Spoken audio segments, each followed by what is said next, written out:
Taga Hong Kong na kagaya nyo, number one, merong utang na loob. Utang. Sino dito marunong kayo tumanaw ng utang na loob?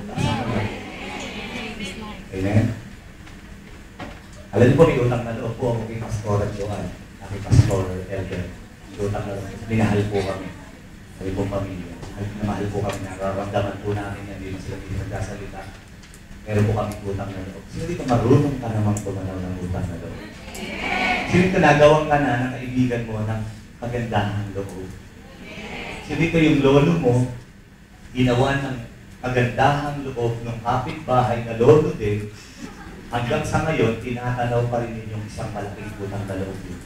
Tayong mga Pilipino po, ang galing natin tumanaw ng utang na loob. Amen? Hindi yung salitang utang na loob.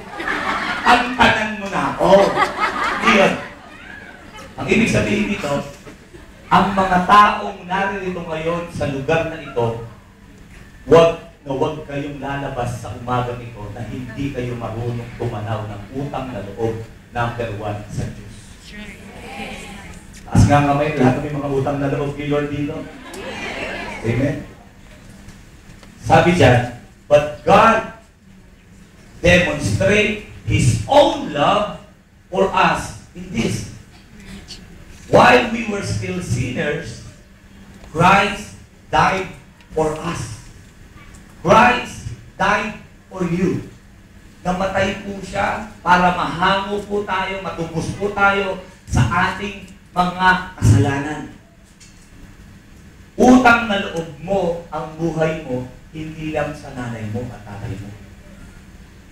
Utang na loob mo ang buhay mo, hindi lang sa employer mo. Wala kang ibang employer sa umaga nito, kundi ang Panginoon. Kaya ka nandito ngayong umaga, hindi sa boyfriend mo, hindi kung kanino pa man. Sabi dyan, utang na loob sa Panginoon. Dahil namatay para i-demonstrate yung pag-ibig niya. Sino nararamdaman yung pag-ibig ng Panginoon sa iyo? Sino dito dati parang hindi mo lubos maisip, yung katabi mo ngayong umaga, parang walang pag-asa. Ha? Parang walang direksyon ng buhay. Pero dahil merong namatay sa krus, merong nag-demonstrate ng kanyang pag-ibig, nandito ka ngayon. Kung babalik tanawan mo lang ang nangyari at ginawa ng Panginoon sa krus para sa iyo, sapat na para tanawin mong isang malaking utang na loob sa Panginoon. Ang sabi niya, Tetelestai, it is finished. Napako ang mga kamay ng Panginoon at kanyang mga paa para ipakitang mahal na mahal kanya. Sabi mo sa katabi mo, tinapos niya. Tinapos niya. Tanungin ko kayo, ano naman ang tinapos niyo para sa Panginoon? Sino dito meron kayong utang na loob sa Panginoon? Ha? Kahit anong mangyari, nandito ka. Amen? Alam niyo po, sisikip ang lugar na ito. Matuto lang tayong tumanaw ng utang na loob sa Panginoon. Every Sunday, pag mag-gather kayo dito, laging may bago. Bakit? Kasi katabi mo, mag-i-invite yan. Bakit siya mag-i-invite? Eh kasi marunong tumanaw ng utang na loob. Bakit ka magbibigay? Bakit ka nagtatides? Bakit ka nag-o-operate? Eh kasi may nag-o-operate na ng buhay para sa Diyos. Sino yung Panginoon mo, hindi yung pera mo, hindi yung sweldo mo. Ang Panginoon mo ay ang Panginoong Jesus na naman. Hallelujah! Alam niyo, lahat tayo marunong at magaling tumanaw ng utang na loob. Pero, sa pagkakataon po ito, tumanaw naman tayo ng utang na loob sa Panginoon. Sino dito malakas ka ngayon? Wala kang sakit, nandito ka dahil may ginawa ang Panginoon sa buhay mo. Alam niyo, kahit anong mangyari, paglabas sa lugar na ito, kahit saan kayo makarating, tanawin yung isang malaking utang na loob. Bakit kayo nandito niyo? Dahil sa Panginoon. Amen. Sabi nga po ng Amen, ang lahat ng mga may utang na loob dito. Tamang tumanaw ka ng utang na loob sa isang tao, pero ang higit sa lahat, tumanaw ka ng utang na loob sa Diyos. Kung meron kang utang na loob sa Diyos, everyday ng buhay mo, gaano ka pa man ka-busy, you will spend time and moments with Him. Because your primary calling is to be with Jesus. And your primary ministry is to win souls and make disciples. Malinaw yan. Sabi sa kanya, utang na loob. Tinapos na ni Lord ang laban sa krus. Kaya lang tayo, tinapos na natin si Lord. Sino yung tinapos mo na si Lord? Pinagpalit mo na si Lord kung saan mang bagay. Mas masarap ang mamasyal. Kaysa tumanaw ng utang na loob. Amen? Sabihin mo sa katabi mo, buti na lang, nandito ako.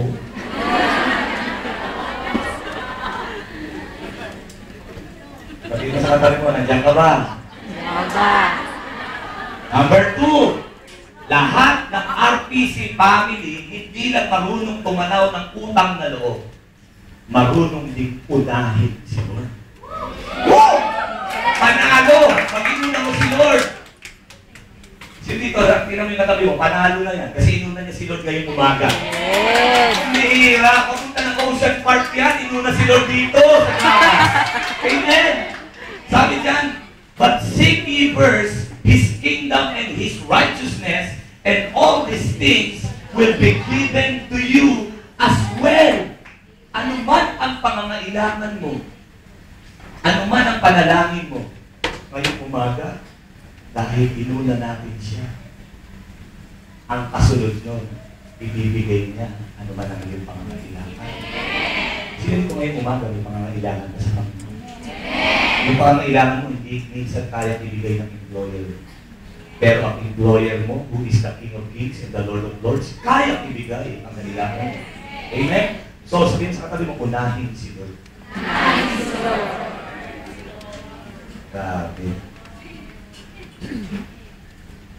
Sino niniwala pag inuna mo si Lord, uunahin ka din. Amen. Sino niniwala pag inuna mo ang Ocean Park, pangalawa ka na lang ni Lord. Kaya pag humihingi ka, sabihin ni Lord, na, hindi, huwag ka muna, tabi ka muna.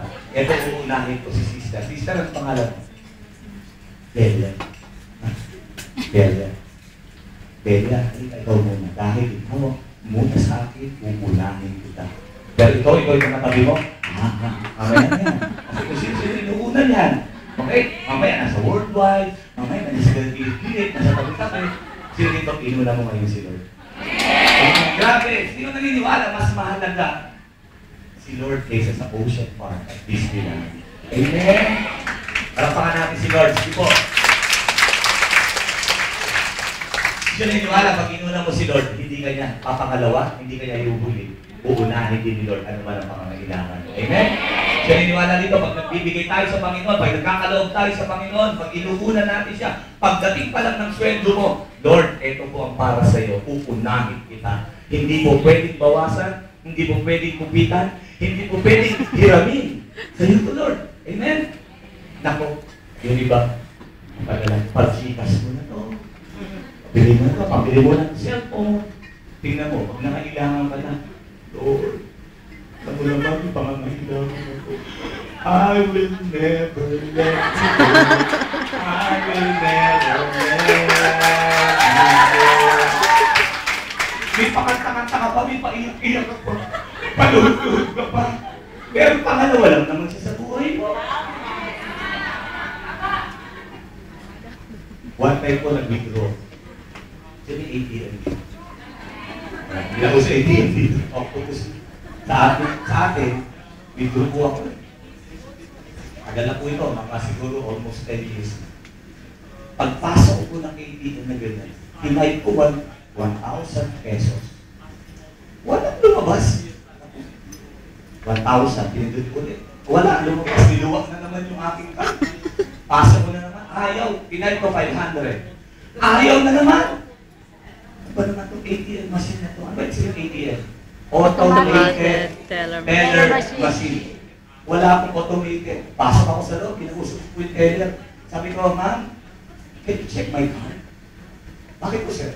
Kasi sira ba yung machine niyo? Wala. Buo po, sir. Parang Parang walang lumalabas, walang laman. Di po, kakakarga lang po niya. Pinulo po kami ng pera yan. Pakicheck nga. Bakit wala? Check. Meron nga po. Check. Sir, ano po account name? Video Arvin Picos.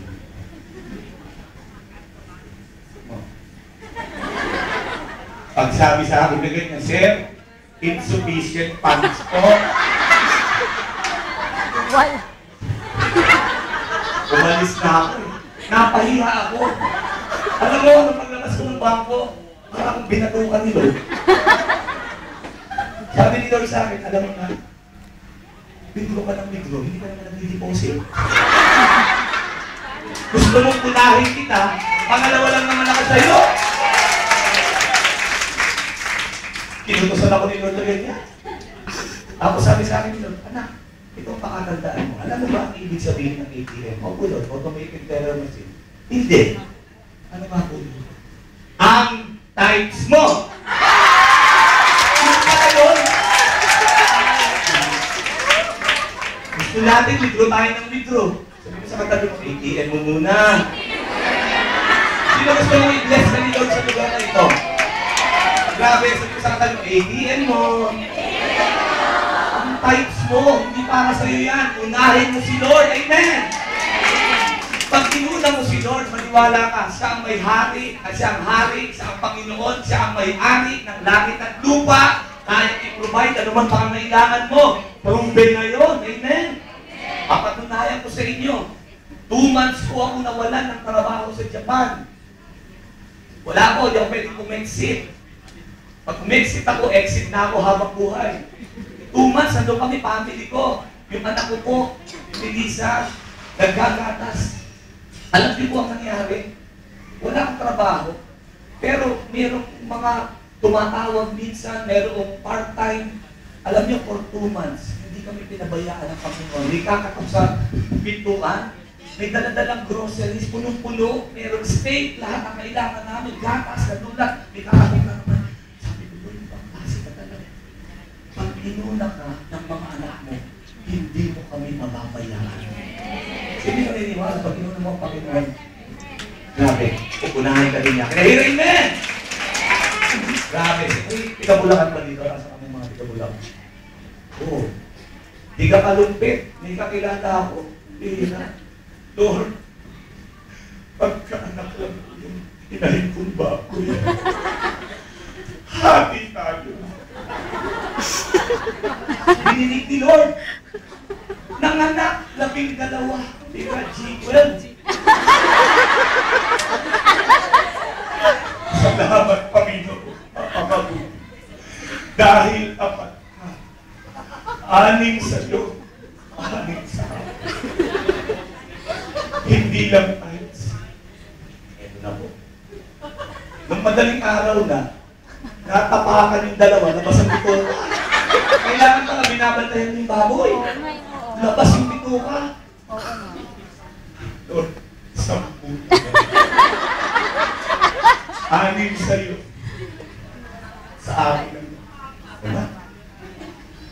Sumunod na araw, nakalimutan po niyang mapa-injectionan, namatay na naman yung dalawa. Sabi ni Lord, tapakan ako sa ipanan. Lord, tapat ako. At sinabi, gagawin ko. Yan na lang natin ah. Wala na lang.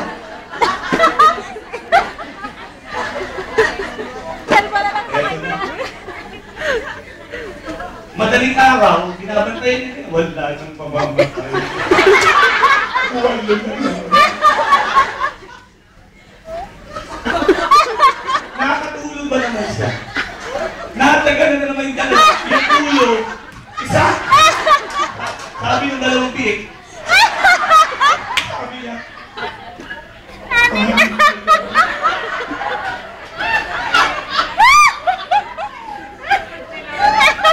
Lord, kilala mo. Tapat ako sa iyo. Galit na. 6 sa akin. 6 sa'yo.